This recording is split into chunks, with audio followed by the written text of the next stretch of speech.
السلام علیکم ورحمۃ اللہ وبرکاتہ۔ قرآن کیوں پڑھنا چاہیے؟ ایک بھائی نے سوال کیا کہ بھائی صاحب قرآن کیوں پڑھنا چاہیے؟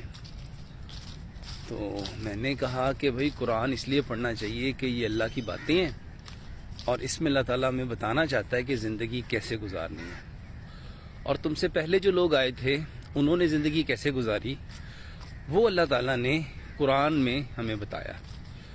موسیٰ علیہ السلام کو دیکھ لو، عیسیٰ علیہ السلام کو دیکھ لو، دانیہ علیہ السلام کو دیکھ لو، شعیب علیہ السلام کو دیکھ لو، نوح علیہ السلام کو دیکھ لو، ابراہیم علیہ السلام کو دیکھ لو، صالح علیہ السلام کو دیکھ لو، شعیب علیہ السلام کو دیکھ لو، حضرت خضر علیہ السلام۔